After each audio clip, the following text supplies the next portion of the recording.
वाला विषय है आपका गलघोंटू रोग या गला घोंटू रोग।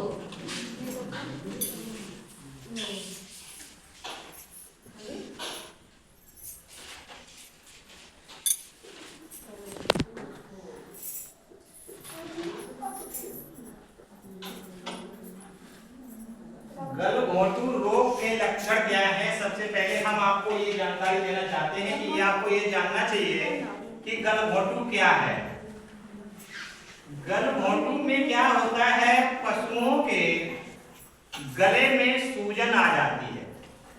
पशुओं के गले में सूजन आ जाती है।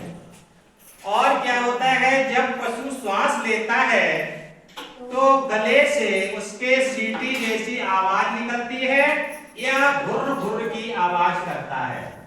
इस बीमारी में पशुओं को तेज बुखार आता है, आंखें लाल हो जाती हैं और कभी कभी पशु कांपते हुए गिर भी जाता है, कांपने लगता है, इतनी तेज इसमें बुखार आ जाता है।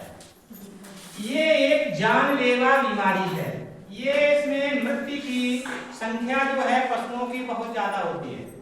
इसमें मृत्यु परसेंटेज ये देखा जाए तो इस बीमारी में सबसे ज्यादा पशुओं की मृत्यु होती है।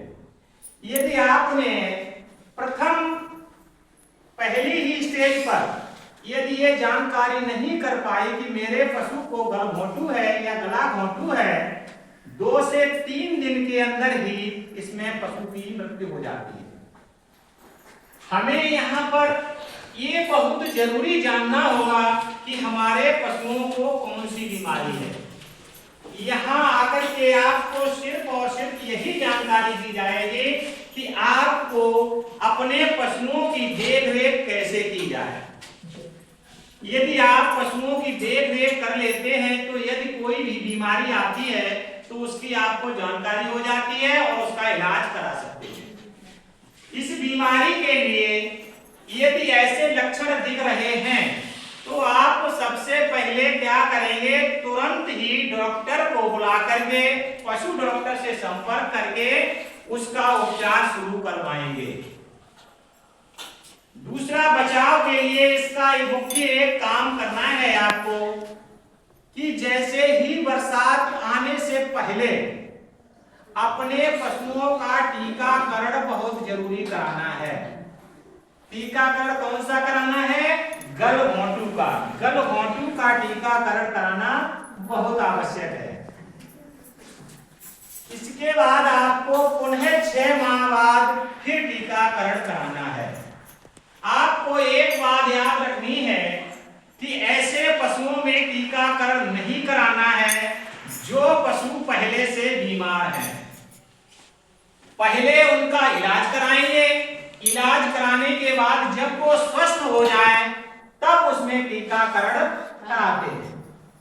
दूसरा, ऐसे पशुओं में टीकाकरण नहीं कराते हैं जो पशु गर्भित हैं, 6 माह से ऊपर गर्भित हैं।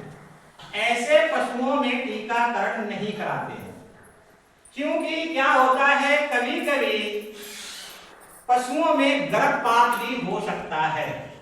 इससे बचने के लिए पहले पशु को बच्चा देने के बाद ही उसको हमें टीकाकरण कराना है। यदि आपने अपने पशु को टीकाकरण करवा दिया है तो लगभग आप श्योर हो जाइएगा कि ये बीमारी पशु को नहीं आएगी। यहाँ पर एक बात और ध्यान रखने की आवश्यकता है आपको, टीकाकरण कराते समय ये नहीं होना चाहिए कि 4 पशुओं को आपने टीकाकरण करा दिया, बाकी पड़ोसी ने टीकाकरण नहीं कराया। यदि ऐसा कराते हैं तो क्या होगा, इस बीमारी के आने के चांस बढ़ जाते हैं। तो हो सके तो जहां तक 100% टीकाकरण कराएं।